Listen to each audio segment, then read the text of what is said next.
안녕하십니까. 전북권 뉴스입니다. 아버지에 의해 시신이 유기된 고준희 양의 부검 결과 뼈가 부러져 있던 흔적이 발견됐습니다. 경찰은 뼈가 부러진 시점에 주목하고 수사를 벌이고 있습니다. 이경희 기자입니다.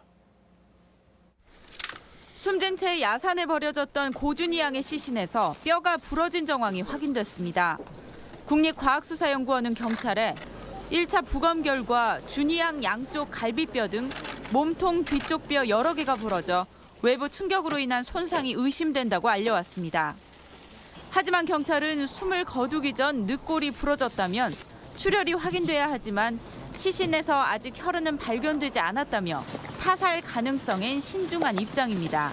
사체의 부패로 인하여서 사인이 지금 불분명한 상태입니다. 생전 반응인지 사후 반응인지 이 부분에 대해서 전부 다 지금 확인을 하고 있습니다. 준희 양의 아버지 36살 고모 씨와 자신의 어머니 61살 김모 씨와 함께 범행을 공모했다는 정황이 확인된 고 씨의 내연녀 35살 이모 씨에 대한 영장 실질 심사도 이뤄졌습니다.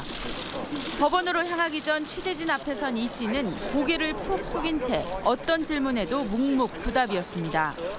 이 씨는 여전히 공모 혐의를 부인하고 있는 것으로 알려졌습니다.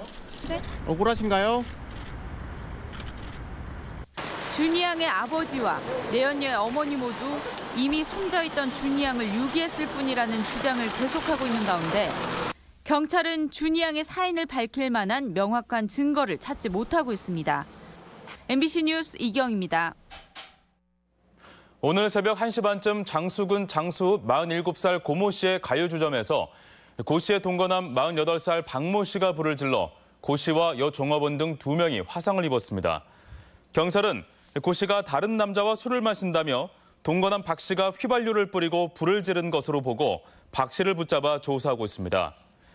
어젯밤 11시 20분쯤 익산시 송악동의 지하 1층, 지상 2층 규모의 식자재 마트에서 불이 나 건물이 대부분 타고 3시간 만에 꺼졌으며 인명피해는 없었습니다. 국민의당의 전당원 투표 결과에 대해 호남 의원들이 강력 반발하고 나섰습니다. 정동영, 조배숙 의원 등 호남 의원 18명은 오늘 국민의당의 투표 결과에 대해 전 당원 가운데 실제 통합 찬성은 17%에 불과하다며 안철수 대표가 즉각 사퇴해야 한다고 밝혔습니다. 호남 의원들은 향후 통합을 위한 전당대회를 저지하겠다고 벼르고 있어 안 대표가 통합 입장을 꺾지 않을 경우 국민의당의 분당이 불가피합니다. 한편 통합 반대의 대부분의 호남 의원들이 뜻을 함께한 가운데 군산의 김관영, 남원의 이용호 의원은 참여하지 않았습니다.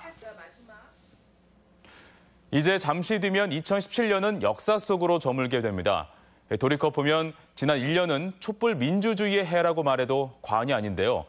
우리 전북도민들도 함께했던 촛불 민주주의, 그 의미를 짚어보고 앞으로의 과제도 생각해 보겠습니다. 김하연 기자입니다.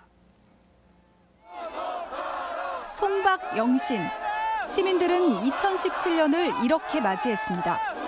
지난해 10월 말 시작된 전북의 촛불은 올 3월 대통령이 파면되기까지 130여일 동안 도내 전역에서 뜨겁고 또 꾸준하게 타올랐습니다.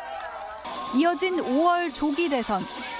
도민들은 문재인 대통령의 64.8%, 전국 지지율을 훨씬 뛰어넘는 사실상의 몰표로 정권 교체 열망을 보여줬습니다. 집회 당시 촛불 개수만큼이나 다양하게 흘러나왔던 시민들의 목소리는 우리 사회에 어떻게 반영되고 있을까? 탄핵은 같이 했지만 정작 선거에서는 배제됐던 청소년들. 20살이 넘어야 인권을 누리는 게 아니라 지금 여기서 존중받을 수 있는 세상은 아직 오지 않았다고 말합니다. 물건을 사면서도 세금을 내는 것처럼 저희는 기본적인 국민의 의무는 다 다하고 있다고 생각을 하고 있는데 결국에 한 지역이나 한 국가의 최고권자를 결정할 때에는 저희 목소리가 빠지게 되는 거잖아요. 촛불광장은 성차별 발언이 나오면 서로를 바로잡아 주었던 수준 높은 집회였습니다. 하지만 올해 부안여고 성추행 등 불미스러운 사건들이 잇따랐고 일과 가정 양립을 위한 제도와 현장의 괴리는 여전합니다.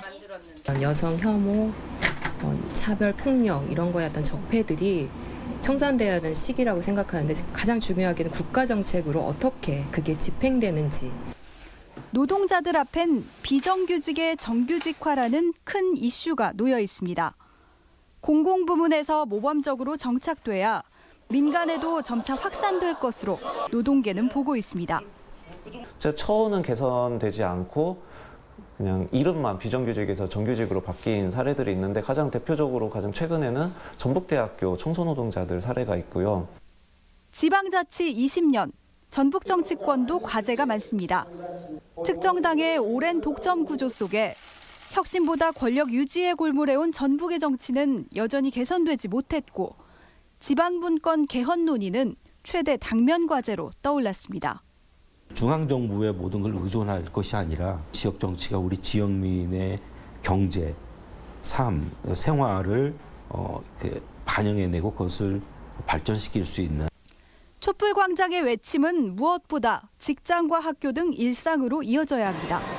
청년 자신은 조금 더 용기를 내가지고 잘못은 잘못이라고 얘기할 수 있어야 된다는. 기성세대는 이제 다음 세대가 이 지역 안에서 좀 자기 시민으로서 역할을 할 수 있도록. 비폭력 촛불혁명이 이뤄낸 2017년의 대통령 탄핵과 정권 교체. 더 큰 민주주의로 나아가는 멀고 지난한 길은 이제 막 출발선을 지났습니다.